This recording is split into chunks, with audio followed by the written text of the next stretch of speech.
अजीज तलबा और तालबात, Farooq foundation online school के ज़रिए यकसा नसाब के मुताबिक तालीम हासिल करें।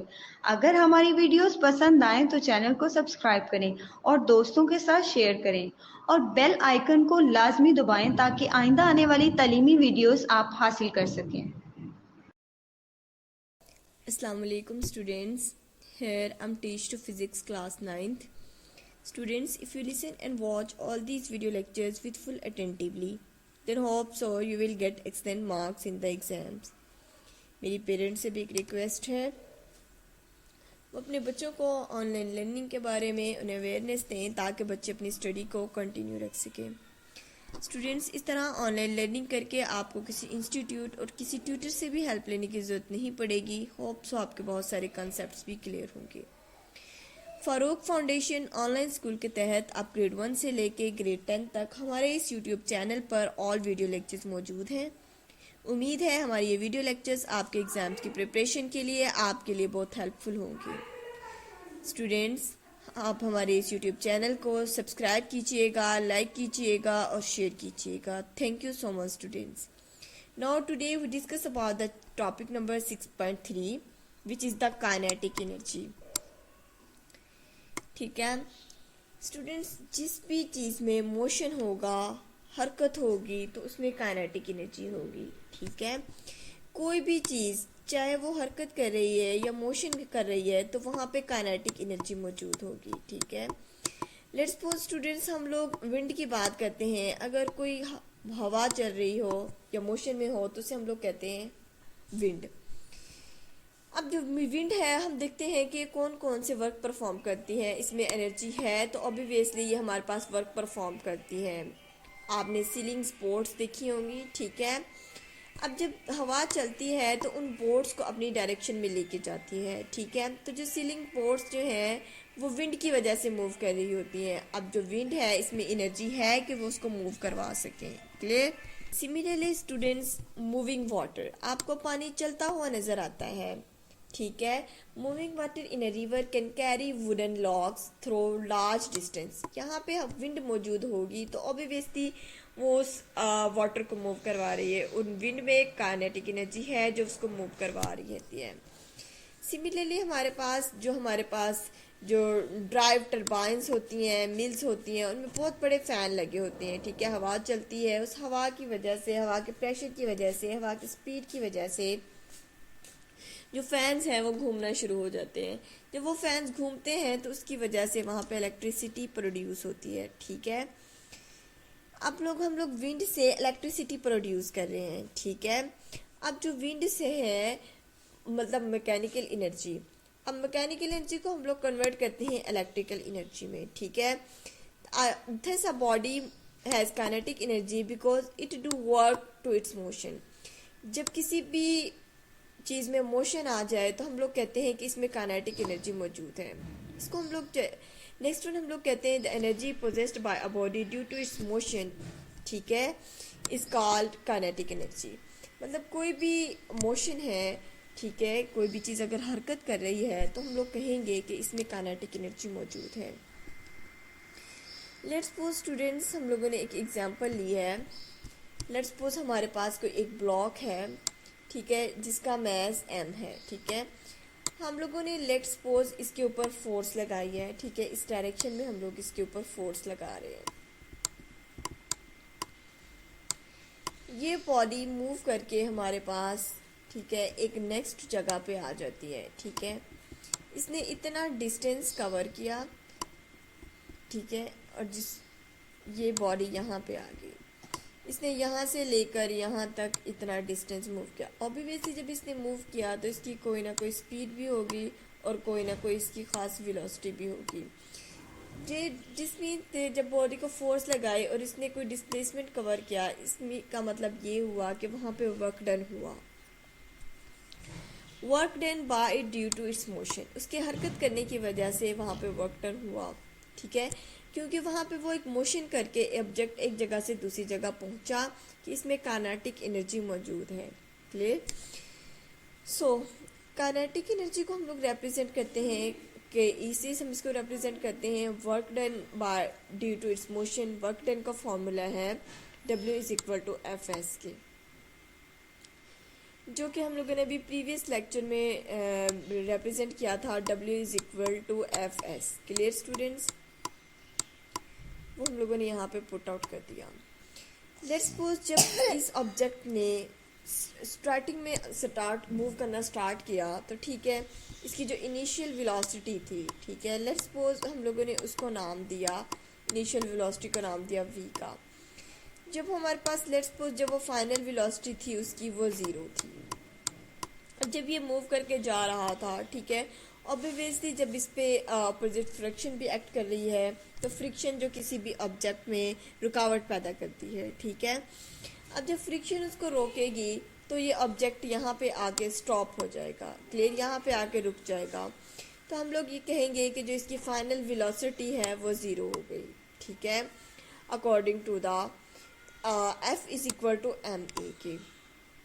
ठीक है, यहाँ पे हम लोग अगर एक्सेलरेशन को कैलकुलेट करना चाहें तो एक्सेलरेशन इज इक्वल टू आ गया Newton second law of motion, हम लोगों ने डिस्कस किया, वो हमारे पास F is equal to M A के। क्लियर, यहाँ पे अगर हम लोग ए को फाइंड आउट करना चाहें, एक्सेलरेशन को फाइंड आउट करना चाहें, एक्सेलरेशन इज इक्वल टू आ गया एफ डिवाइडेड बाय एम के।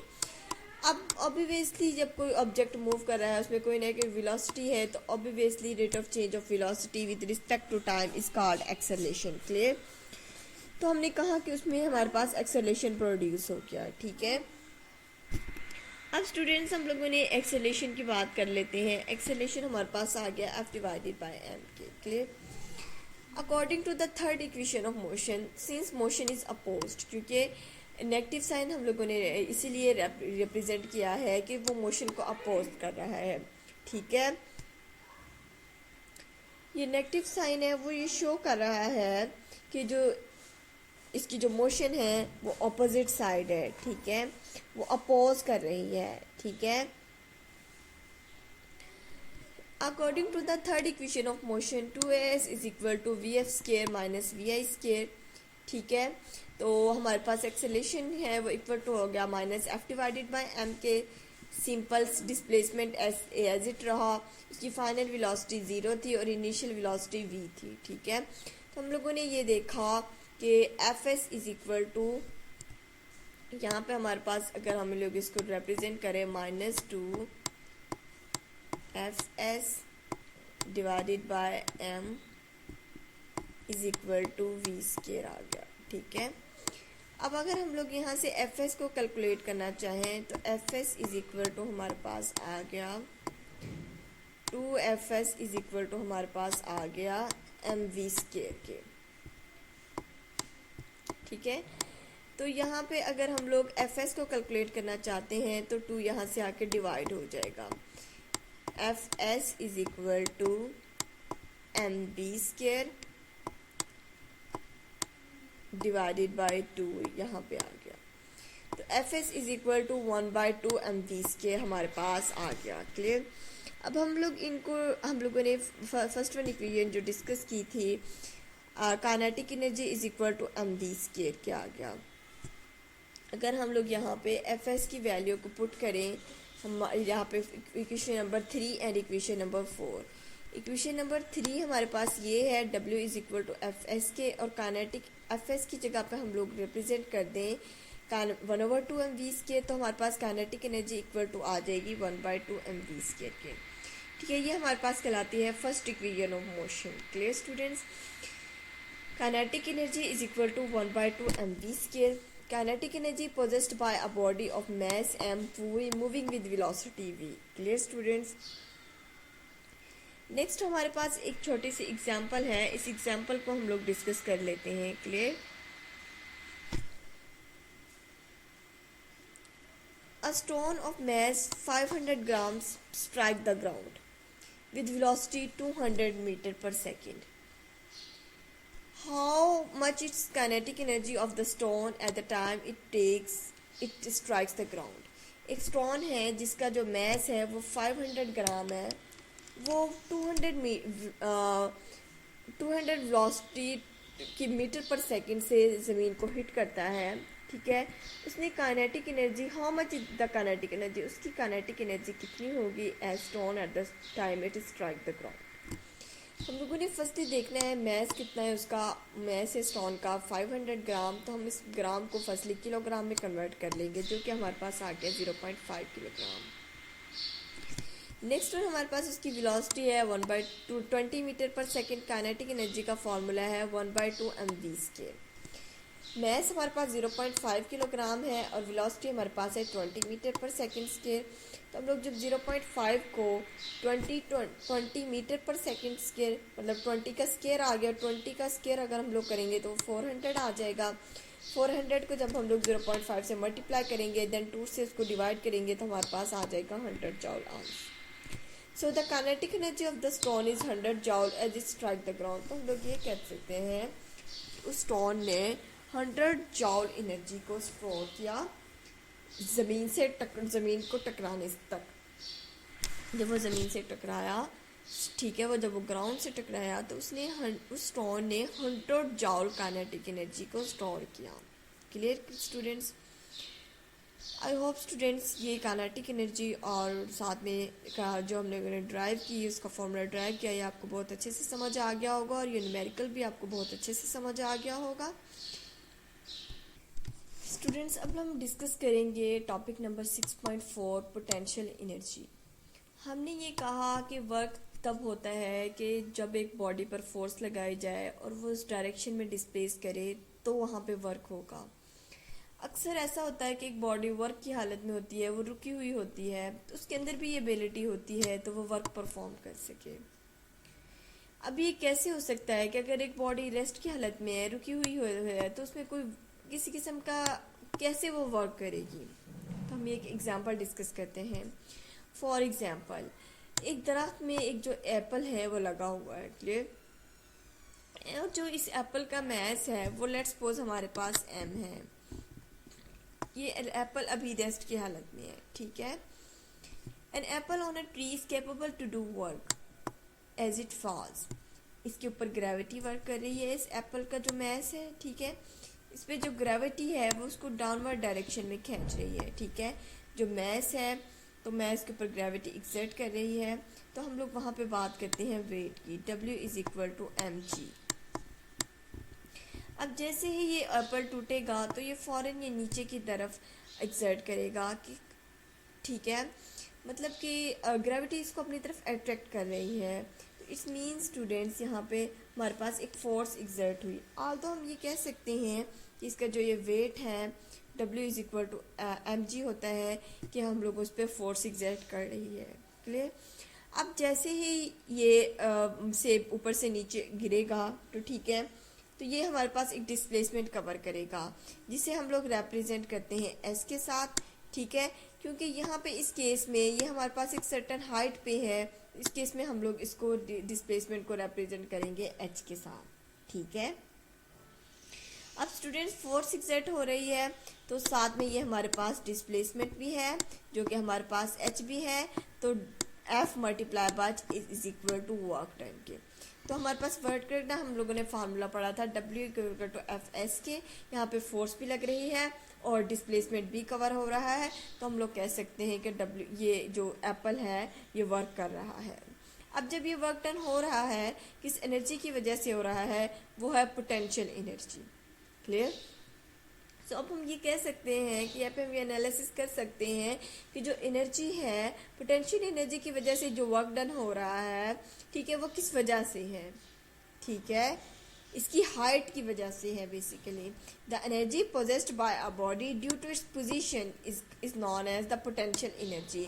पोटेंशियल एनर्जी में जो चीज़ मैटर करती है वो है हमारे पास पोजीशन। किसी भी ऑब्जेक्ट की जो पोजीशन है वो मैटर करती है पोटेंशियल एनर्जी में, कि एक ऑब्जेक्ट कितनी हाइट पे है, ठीक है। अब वो ऑब्जेक्ट जितनी हाइट पे ज़्यादा होगा उसमें पोटेंशियल एनर्जी इतनी ही ज़्यादा होगी, ठीक है। हम लोग ये कह सकते हैं the kind of matter which is body possess due to its position is called the potential energy. जिस जगह पर हाइट होगी जितनी ज़्यादा होगी उसकी पोटेंशियल एनर्जी इतनी ज़्यादा होगी। अब हमने ये देखा कि ये ऑब्जेक्ट रेस्ट की हालत में था, लेकिन इसने भी वर्क परफॉर्म किया due to its potential energy. अब हम इसको मज़ीद स्टडी करते हैं। Stored water possess potential energy due to its height, ठीक है। A hammer rised up to the same height as the ability to do work because it possessed potential energy. Similarly, जो hammer है उसकी में भी position की वजह से, जो पोजीशन की वजह से एनर्जी पोजेस करेगी वो कहलाएगी पोटेंशियल एनर्जी। ठीक है, आई होप स्टूडेंट्स ये आपको क्लियर हो गया होगा डेफिनेशन से कि पोटेंशियल एनर्जी पोजेस करेगी पोजीशन की वजह से। अगर कोई हाइटेड है तो डैट मीन्स कि वहाँ पे पोटेंशियल एनर्जी मौजूद है। क्लियर। अब अगर हम लोग इसकी एग्जांपल अगर हम लोग इसके एग्जांपल को कोट करें तो एक टैंकी है जिसमें पानी स्टोर किया होता है। ठीक है, उसको एक हाइट पे रखा जाता है। ठीक है, क्योंकि हाइट से जब लोग पानी इजीली फॉल कर सकता है। ठीक है, तो उसमें जो पानी जो फॉल कर रहा है उस हाइट की वजह से, तो वो एनर्जी भी पोटेंशियल एनर्जी की वजह से ही फॉल कर रहा है। क्लियर, वो पोटेंशियल एनर्जी ही पानी को नीचे लेकर रहे हैं। सिमिलरली हमारे पास है हैमर।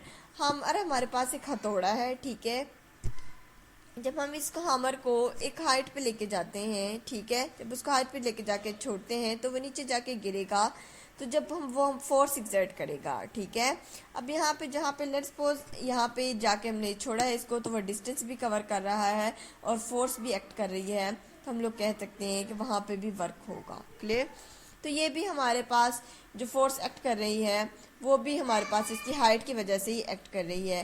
तो हाइट पे पोजीशन मैटर करती है, तो यहाँ पे हमारे पास पोटेंशियल एनर्जी एक्ट कर रही है। क्लियर। अब हमारे पास एक लास्ट एग्जांपल है stretched bow has potential energy due to the stretch position.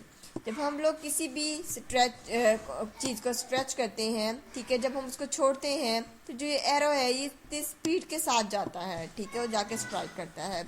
अब इस केस में इस पे पोजीशन मैटर कर रही है। ठीक है, जब हम लोग यहाँ पे इसको ला के इसको खींच के छोड़ते हैं, ठीक है, ये एक प्लास्टिक की वजह से मतलब फौरन से जाके स्ट्राइक करता है।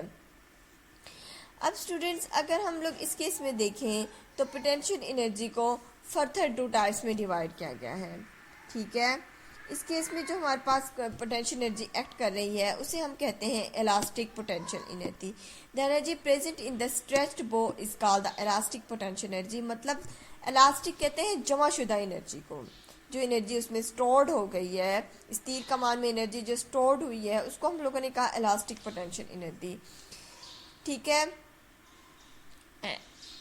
the potential energy possessed by a hammer is due to its height. The energy present in a body due to its height is called the gravitational potential energy. इसी तरीके से hammer में जो potential energy stored हुई थी वो basically उसकी height की वजह से हुई थी, और सिमिलरली इस एप्पल में भी जो काइनेटिक पोटेंशियल एनर्जी स्टोर्ड हुई थी वो भी इसकी हाइट की वजह से हुई थी, जिसे हम लोगों ने ग्रेविटेशनल पोटेंशियल एनर्जी है। ठीक है, इलास्टिक पोटेंशियल एनर्जी बेसिकली इसमें इलास्टिक की वजह से हुई है। ठीक है, ग्रेविटेशनल पोटेंशियल एनर्जी जो ग्रेविटेशन की वजह से हो उस एनर्जी को हम लोग ग्रेविटेशनल पोटेंशियल एनर्जी कहते हैं। क्लियर। नेक्स्ट वन हम लोग डिस्कस करते हैं let a mass m is rise through a height. Let's suppose हमारे पास एक मैस m है। ठीक है, वो हमने एक हाइट पे रखा हुआ है। ठीक है, जब हम लोग हाइट पे उसको प्लेस कर दिया तो दैट्स मीन्स उसमें हमारे पास जो पोटेंशियल एनर्जी मौजूद होगी। ठीक है, ठीक है, ये हमारे पास एक मैस है जो कि सर्टेन हाइट पे है। ठीक है, जब हाइट पे लाके जब हम इसको छोड़ेंगे तो इसमें जो फोर्सली हमारे पास नीचे की तरफ आएगा, फॉल करेगा। The body acquire potential energy equal to the work done on lifting to the height. ठीक है, तो potential energy which is equal to the force multiply by height. ठीक है, फोर्स मल्टीप्लाई बाय मतलब जितना उसमें वेट हुआ, वेट हमारे पास इक्वल टू होता है mg के इक्वल। ठीक है, बेसिकली हमारे पास जो वर्क डन होता है वो हमारे पास होता है Fs के। ठीक है, लेकिन यहाँ पे हम लोग जो देख रहे हैं, यहाँ पे हम लोग हाइट हमारे पास डिस्प्लेसमेंट है, तो इस केस में हम लोग लिखेंगे s की जगह पे हम लोग लिख रहे हैं Fh। ठीक है, यहाँ पे हमारे पास हाइट बन रही है, तो वर्क डन हमारे पास आ गया Fh के इक्वल। ठीक है, तो F हमारे पास जो है इक्वल टू होता है W के, और W हमारे पास इक्वल टू होता है mg के। ठीक है, तो हम लोग लिख सकते हैं कि W is equal to mg के। ठीक है, तो हम लोग W को mg के साथ रिप्लेस कर देंगे और साथ में h हमारे पास एज इट आ जाएगा। W इज इक्वल टू हमारे पास आ गया mg के और h हमारे पास सेम आ गया। ठीक है। तो पोटेंशियल एनर्जी का फॉर्मूला आ गया है mgh। The potential energy possessed by a body with respect to the ground is mgh and it equal to the work done in lifting to the height h। Clear students, ये हमारे पास आ गया potential energy का formula. Next students, हमारे पास एक छोटी सी एग्जांपल है, हम लोग ये एग्जांपल को सॉल्व करेंगे। A body of mass 50 kilogram is rise to a height of 3 metre. What is potential energy? एक मैस है, एक बॉडी है जिसका मैस 50 किलोग्राम है और वो 3 मीटर हाइट पे है। हम लोगों ने इसमें पोटेंशियल एनर्जी की वैल्यू को कैलकुलेट करना है। As we discuss before, potential energy का फॉर्मूला है W is equal to mgh के। मैस उसका 50 किलोग्राम है, जी ग्रेविटेशनल एक्सेलरेशन है जिसकी वैल्यू 10 मीटर पर सेकेंड होती है और हाइट हमारे पास 3 मीटर है। हम इन सबको मल्टीप्लाई करेंगे तो हमारे पास आंसर आ जाएगा 1500 जॉल। The potential energy of the body is 1500 जॉल। Clear students, I hope students ये एग्जाम्पल आपको बहुत अच्छे से समझ आ गई होगी। नेक्स्ट वन एक और एग्जाम्पल है, हम लोग ये भी स्टडी करते हैं। Example number 6.4। A force of 200 newton act on a body of mass 20 kilogram. The force accelerate the body from rest until it attain the velocity of 50 metre per second. Force हमारे पास 200 है, तो subject का मास हमारे पास 20 kilogram है और velocity हमारे पास आ गई 50 metre per second.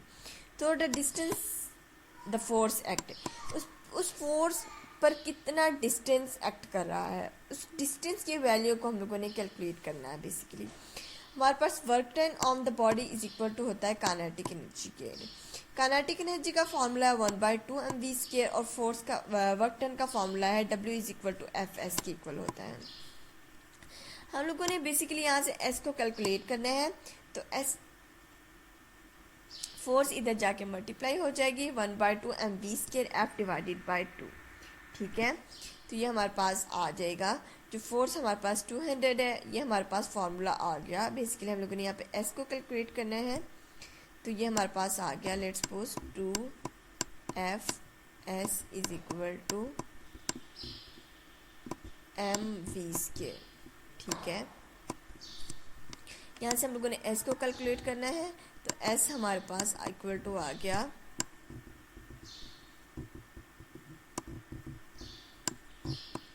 mv² divided by 2 into F।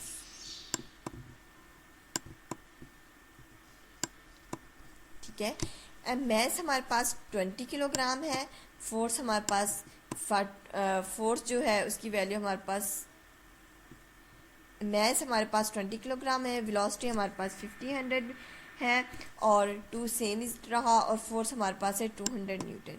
जब हम इसको सॉल्व करेंगे, सॉल्व करने के बाद हम सिंप्लीफाई करेंगे, हमारे पास आंसर आ जाएगा 125 metre. The distance move the body is 125 metre. ठीक है, उस बॉडी का डिस्टेंस करने में एक 125 मीटर उसका ने डिस्टेंस कवर किया उस बॉडी ने। ठीक है स्टूडेंट्स, आई होप स्टूडेंट्स ये काइनेटिक एनर्जी और पोटेंशियल एनर्जी का कॉन्सेप्ट आपको बहुत अच्छे से समझ आ गया होगा। अभी तक हम लोगों ने जस्ट मैकेनिकल एनर्जी की 2 टाइप्स पढ़ी हैं। First one is the kinetic energy and second one is the potential energy. Clear? So kinetic energy के बारे में हम लोगों ने जैसे डिस्कस किया डिटेल से, सिमिलरली हम लोगों ने पोटेंशियल एनर्जी के बारे में डिस्कस किया और हम लोगों ने ये बताया कि जो काइनेटिक एनर्जी है वो किसी भी ऑब्जेक्ट है उसकी मोशन पे डिपेंड कर रही होती है। ठीक है, और जो पोटेंशियल एनर्जी है वो उस बॉडी की पोजीशन पे डिपेंड कर रही होती है। काइनेटिक एनर्जी का फॉर्मूला था वो हम लोगों ने पढ़ा, kinetic energy is equal to होती है 1/2 mv², और जो पोटेंशियल एनर्जी है वो इक्वल टू होती है mgh के। आई होप स्टूडेंट्स ये आपको लेक्चर बहुत अच्छे से समझ आ गया होगा। नेक्स्ट वन हम लोग फॉर्म्स ऑफ एनर्जी को डिस्कस करेंगे। तब तक के लिए अपना बहुत सारा ख्याल रखिएगा। Thank you so much students. अल्लाह हाफिज़।